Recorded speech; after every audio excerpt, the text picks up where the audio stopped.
What if I told you that the moment she wants you to chase her again is actually the moment you should walk the other way? It's tempting, isn't it? After weeks or months of silence, she gives you a signal, a message, a glance, a subtle breadcrumb. Your heart jumps. You think, maybe this is it. Maybe she wants me back. But here's what you need to understand. This isn't always about love. Sometimes it's about control. It's a test, not of your feelings but your strength. Because the second you start chasing again, you lose your progress. The invitation to chase is not a call for love. It's a challenge to your growth. Right now, you're standing at a fork in the road. You can follow the old path of neediness and emotional dependency, or you can stand your ground, rooted in self-respect and clarity. Power isn't in pursuit, it's in presence. If you're ready to break the cycle for good, hit like, subscribe, turn on notifications, and comment below. I choose strength over validation. Now, let's dive in. Number 1. The quiet edge. Why true silence speaks the loudest. Right now, you're likely caught in a mental tug-of-war. Should you say something? Should you reach out? Should you break the silence just to remind her you still exist? It feels unnatural, almost weak, not to respond to the pain, the confusion, the urge to be seen. But this is the very point where most men fall. They mistake silence for passivity. They view no contact as inaction. It is the highest form of discipline. In a world addicted to noise and reaction, silence is radical. You separate yourself from the chaos when you go no contact, not as a tactic but as a statement of emotional sovereignty. You refuse to be baited, provoked, or manipulated. You send a message, not to her but to yourself, that your value does not hinge on her acknowledgement. Marcus Aurelius said, "Don't waste time arguing about what a good man should be. Be one." Your silence becomes your integrity, composure, and quiet proof of strength. This silence does something else too. It shifts the psychological weight. While you sit in stillness and focus on your own growth, her mind begins to wander. Why hasn't he texted? Has he already moved on? Did I make a mistake? These questions don't arise because you told her anything. They come from the vacuum you left behind. Humans fear the unknown. And your silence, once she realizes it's not temporary or reactive, becomes mysterious and unsettling. That uncertainty stirs a new kind of curiosity and doubt within her, making her start second-guessing her own decisions. But the power of silence isn't only in how it affects her. More importantly, it's about what it does for you. Silence is how you take back your emotional space. It's how you stop bleeding energy into someone who no longer values it. It's how you build clarity instead of confusion. Every day you remain quiet, you solidify your control, not over her, but over yourself. And in that self-control lies a deeper kind of freedom. You are not ignoring her, you are honoring yourself.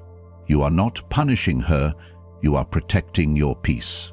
Because the man who remains silent in the storm is the man who walks out of it stronger than ever. There's no need to announce your worth. There's no need to convince anyone of your value.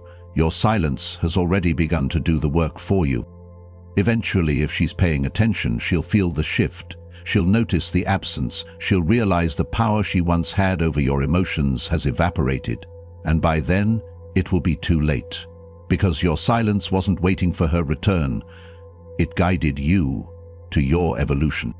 Now, speak out and comment below. I control my mind. No one else does. Number 2. Emotional weakness is a cage you build for yourself. You feel it in your chest, the ache, the uncertainty, the hollow space where her voice used to live. Every part of you wants to reach out, to send that message, to get some kind of closure or recognition. And it's easy to justify it. I just need to be honest. Or, if I tell her how I feel, maybe she'll understand. But here's the truth most men don't want to hear. That urge is not love. It's emotional weakness, dressed up as sincerity. And if you give in to it, you give away all your power. Emotional weakness doesn't look like crying or hurting. Those are human. Emotional weakness looks like seeking validation from someone who walked away. It's checking your phone every hour, hoping to see her name. It's breaking silence not because it's right, but because the silence is too heavy. But the Stoics taught that nothing enslaves a man more than his inability to master himself.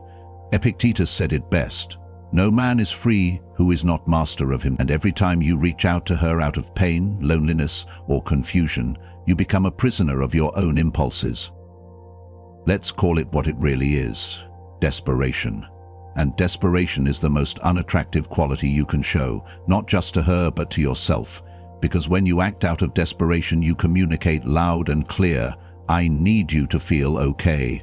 I need your reaction to feel validated. I need your presence to feel whole. And in that moment, you cease to be the grounded, composed man she once saw value in. You become dependent, unstable, and easy to forget. The painful irony is this: the more you chase, the further she runs. The more you reveal your emotional instability, the more certain she becomes that walking away was the right decision. She may not consciously analyze it that way, but on a deep, instinctive level, she senses the imbalance. Women are drawn to strength, not loud, performative strength, but the kind that remains calm under pressure, the kind that can sit in silence and choose not to react, the kind that walks away without looking back, not out of bitterness, but out of conviction. So, how do you break the cycle? You stop chasing clarity from someone who left you in confusion. Stop reacting to emotions like a man lost at sea, and start standing like a man who can endure the storm. Every time you feel the urge to reach out, do something productive. Go for a run, meditate, build something. Channel the pain into power, because that's what Stoicism demands. Not the absence of pain, but the mastery of it. She may expect you to break, she may even be waiting for that message to confirm she still matters, but when the silence continues, day after day, week after week, she will feel the shift. Not because you said anything, but because you didn't. That silence, backed by growth, becomes your strongest signal. I don't need you to see my worth, I see it myself. Now, speak out and comment below. Now speak out. I control my mind, no one else does. Number 3. The slow unraveling. How her mind begins to break the silence. At first, your silence may seem like nothing to her. She believes she made the right decision. She walks away with her head high, convinced that you'll eventually fold, that you'll message her, call her, and post something she can decode. She expects your emotional collapse to appear, just like it did in the past. But days turn into weeks, weeks into silence, and silence into a void she can't ignore. Now the questions begin. She thought she knew you. She thought you'd be waiting. But now uncertainty begins to creep in. Is he moving on? Has he forgotten me already? Is he with someone else? This isn't her being curious. It's her beginning to doubt the version of you she thought she understood. Your silence forces her into a place where she must now confront a truth she didn't expect. You're no longer reacting, needed, or available. That mystery is louder than any words you could have said. This is the power of what Stoicism calls strategic detachment, the ability to remove yourself from someone's emotional orbit without creating chaos, drama, or confrontation. You didn't fight for her attention, you didn't beg, you didn't throw tantrums, you simply vanished from her reach, and now your silence is no longer neutral, it's psychologically disruptive. Humans hate uncertainty. The brain craves resolution. That's why silence hurts more than conflict. When you argue, she knows where you stand. It leaves her mind racing when you go quiet, and stay quiet. You create a space in which she has to fill the blanks. What is he doing? Why isn't he reaching out? That is the most powerful kind of doubt that grows without being prompted. The law of scarcity kicks in here. What was once accessible, you has now become rare, and the rarer something becomes, the more valuable it seems. You didn't raise your value by proving anything. You raised it by becoming scarce, detached, and composed. You flipped the dynamic. And that flip creates internal friction for her. If he's not trying to get me back, maybe he doesn't want me at all. But here's the key. She only begins to doubt when your silence is real. Not performative, not a tactic, real. That means no story views, no vague captions, no accidental reminders, just distance, just absence, just focus on yourself. You're not waiting for her to notice, you've simply redirected your attention so fully that it doesn't matter anymore even if she does notice. This isn't about manipulating her emotions, it's about stepping into yours. Letting her mind wander is a byproduct, not a strategy. And the longer you stay quiet, the more power you reclaim, not just from her, but from every part of yourself that once needed her presence to feel enough. Now speak out and comment below. Now speak out and comment below. I control my mind, no one else does. Number 4. The Stoic's revenge, winning without striking back. Most men want revenge after being left.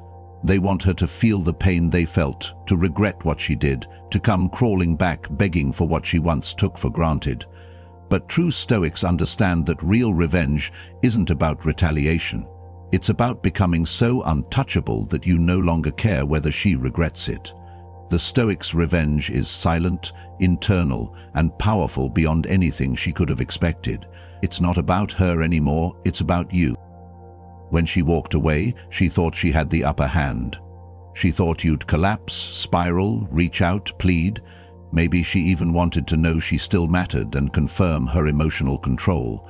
But when she's met with nothing but stillness and strength, her expectations are shattered. You didn't crumble. You didn't chase. You didn't even flinch. Instead, you turned inward, focused on your own world, and emerged stronger. Marcus Aurelius wrote, "The best revenge is not to be like your enemy." What does that mean in this context? It means you don't need to be spiteful, bitter, or emotional. You don't need to clap back, post cryptic quotes, or show off a new woman. That's noise. That's weakness disguised as power. What you need to do is elevate, quietly, relentlessly, without ever needing her to see it. Because your growth isn't about her anymore, it's about rebuilding the man she could never break. This transformation shakes her confidence more than any insult ever could. She begins to question everything. Why didn't he fight for me? Why does he seem better without me? What changed? That doubt is heavy, because it means she might have made the wrong call. It means she didn't really know you. It means her narrative, the one where you would always be beneath her, always seeking her, was wrong. But here's the paradox. When she finally starts to feel that regret, when she begins to unravel in her own mind, you won't care anymore. Because true Stoic revenge is not about making her suffer. It's about becoming so emotionally free that her suffering no longer fuels you. Her regret, if it comes, is just a ripple. You've already built a new life in a new ocean. You've learned that the highest power isn't proving her wrong. It's proving yourself right, that you can heal. You can evolve and become the version of you that doesn't chase, doesn't break, and doesn't need to be seen.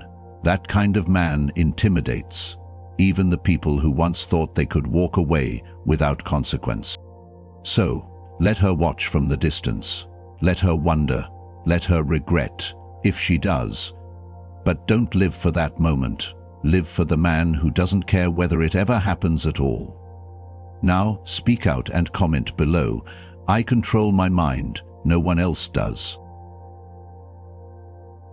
Number 5. Indifference isn't pretending, it's mastery. You've probably heard the advice, act like you don't care and she'll return. Fake it till you make it. Act cool, detached, unfazed. But let's be clear, faking indifference is just another form of emotional dependency. It's still rooted in reaction, in performance, in the hope that she notices and regrets. And that's not power, that's manipulation in disguise. The Stoic doesn't pretend, he doesn't posture, he becomes. True indifference isn't about showing her you've moved on, it's about actually moving on. It's not a performance to provoke her reaction, it's a commitment to your own peace. It's the point where her decisions, feelings, and life choices no longer shape your internal state. That's what the Stoics aimed for, not apathy, but emotional sovereignty. Seneca said, "We suffer more often in imagination than in reality." That imagined suffering, the what-ifs, the late-night overthinking, the silent scripts in your head, are chains. And as long as you care how she perceives your silence, you're still in bondage. Indifference is cutting those chains with clarity. You're not ignoring her to make her miss you. You're no longer paying attention because your energy has found a new home within. The shift is subtle but profound. You're not checking her social media. I'm not wondering if she's checking yours, not analyzing texts, not rehearsing the perfect message. You're showing up to your own life with presence, attention, and purpose. You're reading again and training harder, working with focus and laughing more, living deeply, not to prove anything, but because it's who you are becoming. And when she senses this, not through what you post, but through what you don't, everything changes. Your detachment is no longer just a wall she can try to break through. It reflects your internal reality. She no longer holds power over your peace. That is devastatingly attractive. But more importantly, it's liberating. In relationships, the one who cares less isn't always the one who wins. The one who masters himself always does. Your indifference isn't about devaluing her. It's about refusing to overvalue someone who decided to walk away.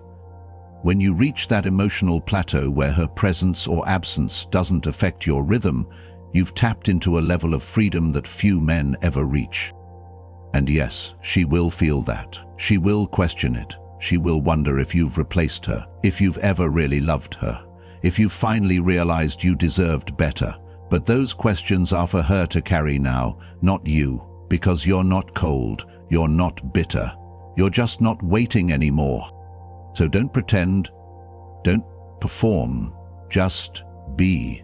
Indifference isn't an act, it's the final form of growth.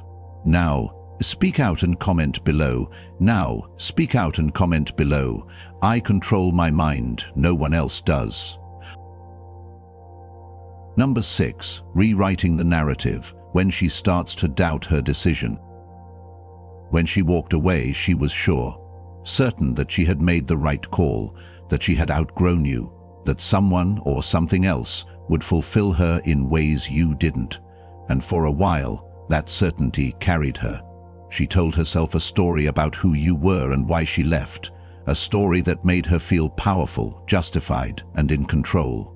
But your silence, growth, and refusal to play the broken man's role began to fracture that story. Now, she's not so sure anymore.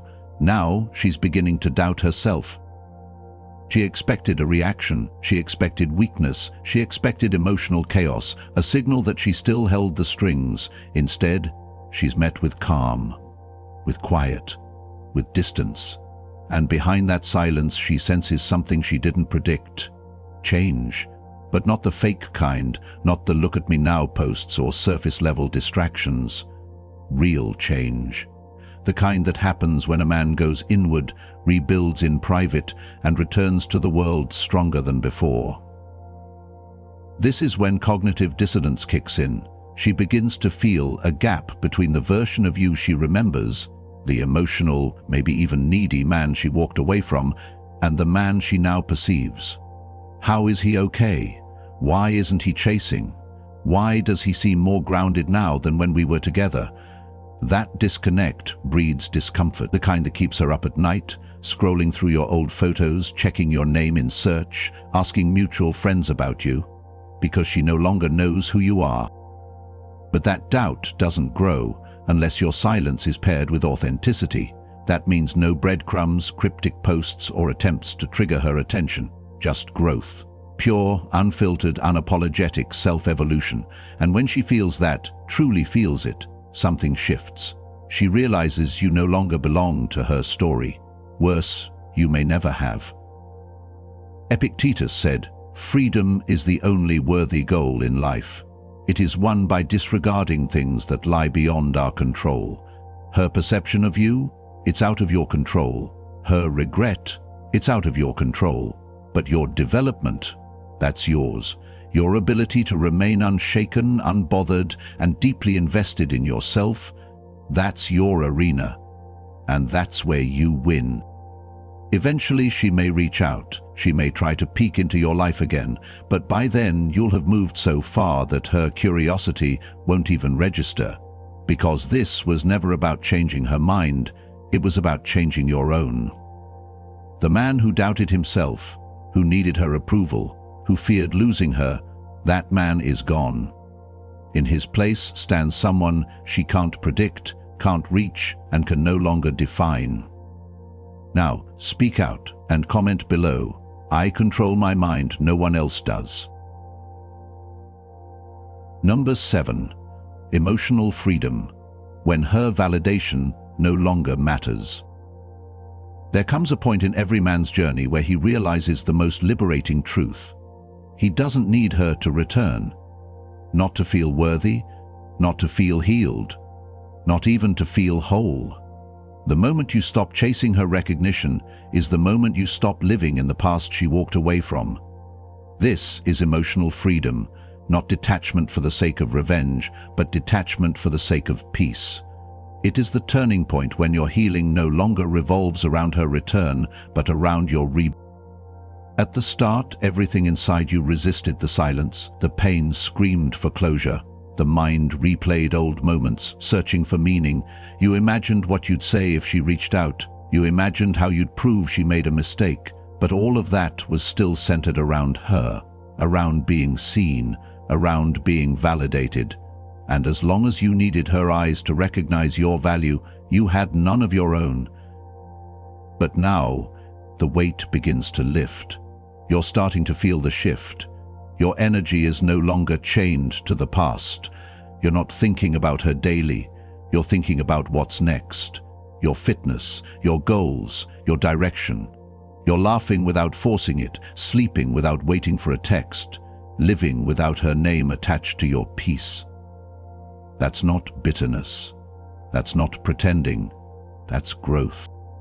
This is the point where most women begin to feel the change too, not because you're trying to trigger a response, but because your absence is no longer strategic, it's real. The energetic cord between you and her, it's been cut. And when she senses that she no longer influences your emotions, something inside her shifts. She may wonder if he even cares anymore. Was I that replaceable? But by then, those questions are her burden to carry, not yours.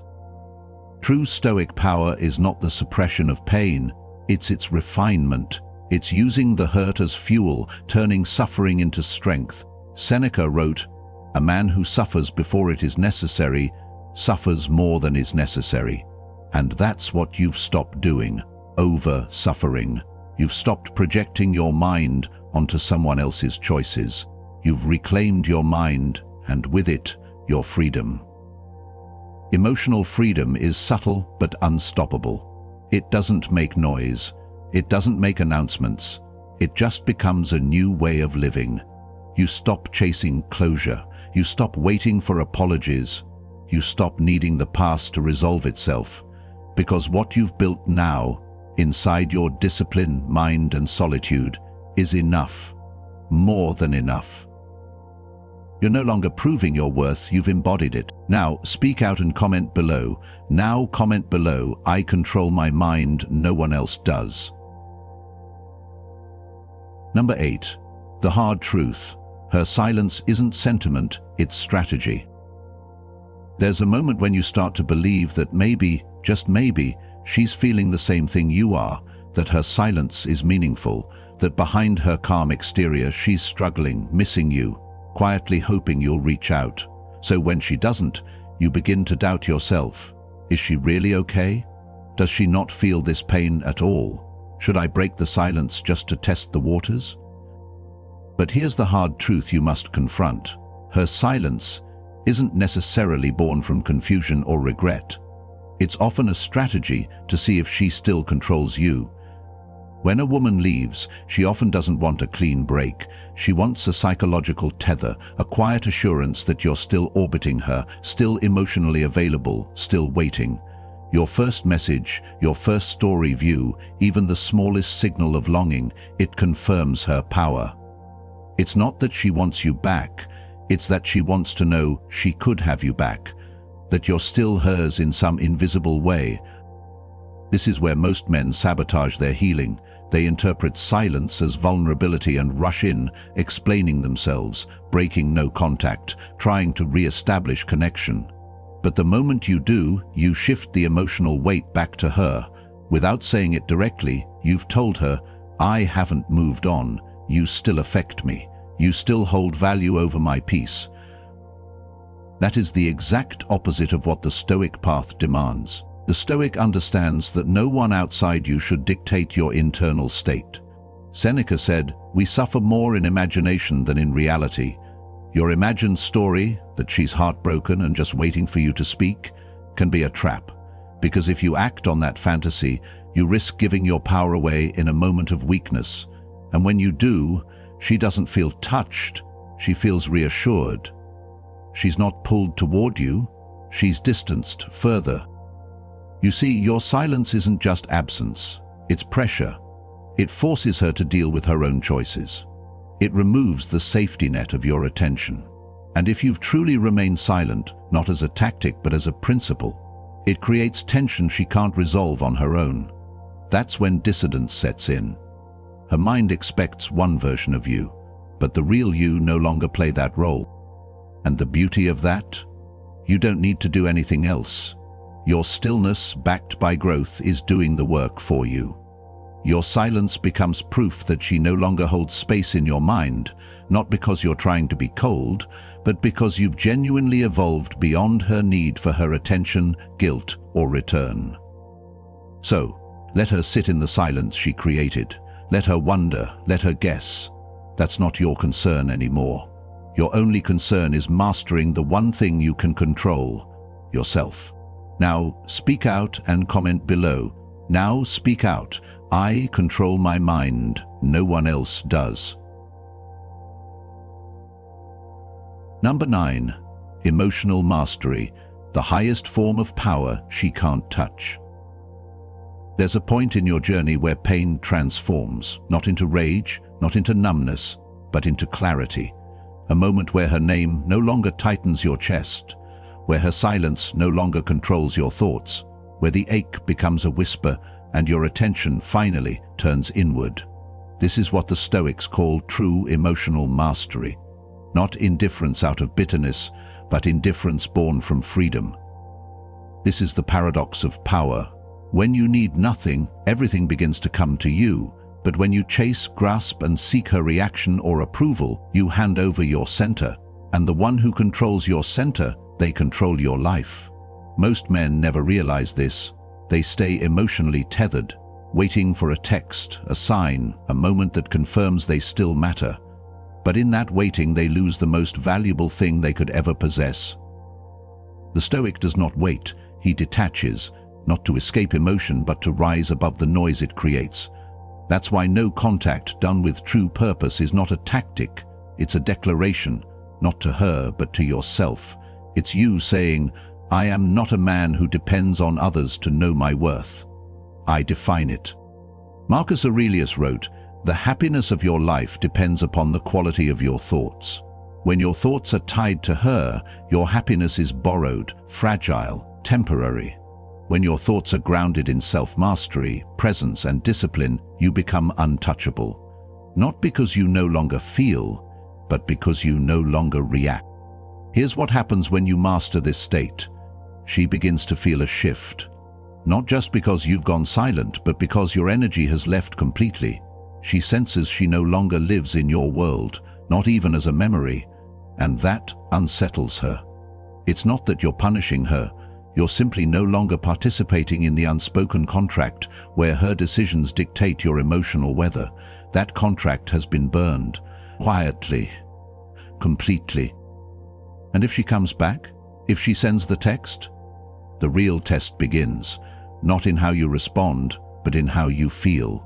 If there's still excitement, hope, that old emotional pull, you haven't mastered yourself yet. But if you read her words with stillness, calm detachment, and no impulse to prove anything, congratulations, you've arrived. That's when you realize the true reward of this path. You no longer need her to feel strong. You are strong, with or without her. This is the final shift, from emotional dependency to emotional dominance. And when you live there, not only do you command respect from others, you command it from yourself. And that's a kind of power no one can take. Now speak out and comment below. Now comment below. I control my mind, no one else does. Number 10. Detachment is the final evolution of the Stoic man. There comes a point when everything clicks, not in a moment of triumph, but deep, unshakable stillness. You're no longer angry. You're not waiting for her to text. You're not imagining how she might feel when she sees you succeed. You're simply free.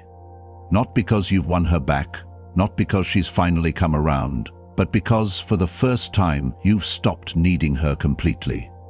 This is the final evolution, not of moving on, but of becoming What does true detachment look like? It's not coldness. It's not emotional numbness.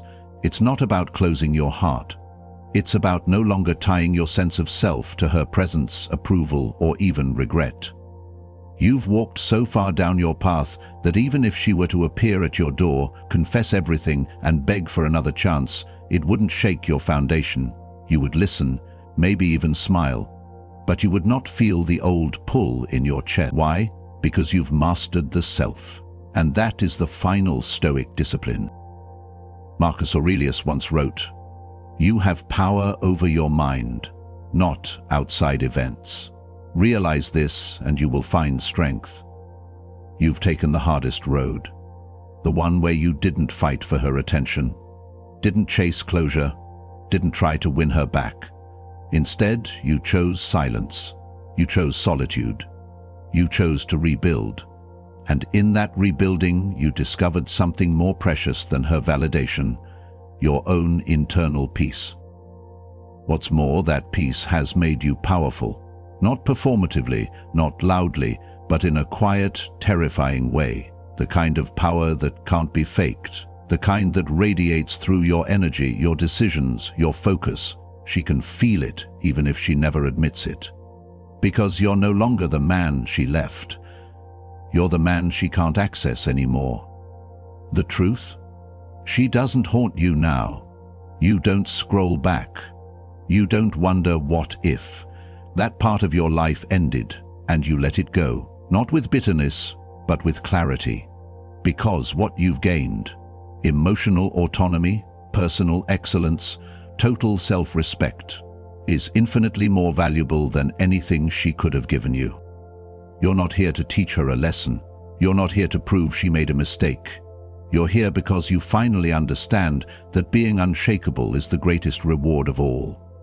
The man who cannot be moved by loss, rejection, or silence, that man doesn't need to win her back. He's already won the only thing worth fighting for, himself. Now, speak out and comment below. Now, speak out.